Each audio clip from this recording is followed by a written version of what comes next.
আসসালামু আলাইকুম ওয়ারাহমাতুল্লাহ। বাদশাহ সাদুন ইব্রাহিম আলাইসাল্লামকে বললেন, আমি অসংখ্য নারী দেখেছি, মাত্র 2 জন সতী নারী আমাকে মুগ্ধ করেছে। একজন আপনার স্ত্রী বিবি সারা, অপরজন বিবি হাজেরা। বর্তমানে তিনি আমার কারাগারে বন্দী আছেন।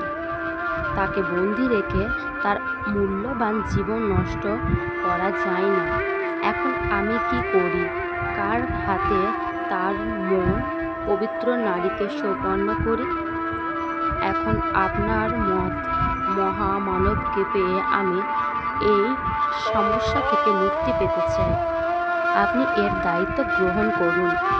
ইব্রাহিম আলাইসাল্লাম একটি অপরিচিত যুবতীর দায়িত্ব নিতে তেমন আগ্রহী ছিলেন না, তাই তিনি কোনো জবাব দিচ্ছিলেন না।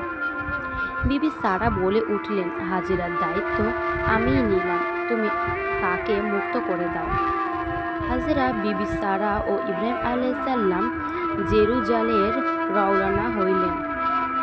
বর্তমানে সেখানে বাইতুল মুকাদ্দাস, সেখানে তাহারা বাস করতে শুরু করেন। ইব্রাহিম আলাইসাল্লাম সারাদিন ধর্মের কাজে বাইরে কাটান। বিবি সারা সময় কাটান হাজেরাকে নিয়ে। একদিন বিবি সারা বিবি হাজেরাকে পাশে বসিয়ে বললেন, বোন হাজেরা, তুমি তো জানো আমি তোমাকে কত ভালোবাসি। তুমি এই ভালোবাসার প্রতিদান কখনো চাওনি তোমার কাছে। আমি আজ তোমার কাছে কিছু প্রতিদান চাইব, আর তুমি যে আমাকে ভালোবাসো তার প্রমাণও এর মধ্যেই দিতে হবে। বড় আশা নিয়ে তোমাকে আমি বলছি বোন, আমি আজ বৃদ্ধ হয়ে যাচ্ছি, কিন্তু আমার একটি পুত্র সন্তান হলো না। আমার মন হাহাকার করছে। তুমি ইচ্ছে করলে আমার এই অশান্তির আগুন দূর করে দিতে পারো। এই কথা বলতে বলতে তার 2 চোখ হতে অশ্রুধারা বয়ে যেতে লাগলো। বিবি হাজেরা ব্যাকুল হয়ে বললেন, বসুন আপা, আমি কি করতে পারি? সারা বললেন, একটা সন্তানের অভাবে নবীর বংশ বিনীত হয়ে যাবে। তাই তোমার কাছে আমার অনুরোধ, তুমি নবীকে বিয়ে করে আমার এই জ্বালা নিরাপণ করো। তোমার গর্ভে কোনো সন্তান হলে আমি তাকে নিজ পুত্রের ন্যায় লালন পালন করব। বিবি সারার এই প্রস্তাব শুনে হাজিরা চমকে উঠলেন আর বললেন, এ কি বলছেন আপা?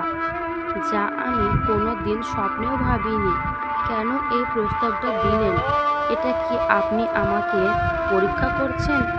বিয়ে আমার না হয়েও আমি ভালো করেই বুঝি, নারীর নিকট স্বামী তার পরম ধন। স্বামীকে সবাই চায় একান্ত নিজের কাছে রাখতে, একাই ভোগ করতে। এখানে অধিকাংশ স্থান নেই। এই মূল কথাটি আমি বুঝি। কোনো রূপে আমার দ্বারা সম্ভব নয়। আপনার কাছে জোর মিনতি করি, এই কথা আর কোনো দিন বলবেন না। আমি এই ব্যাপারে জড়িয়ে পড়তে আপনার একটার মধ্যে আর সুসম্পর্ক থাকবে না। নবীকে উত্তম পাত্রী দেখে বিয়ে করাতে হবে।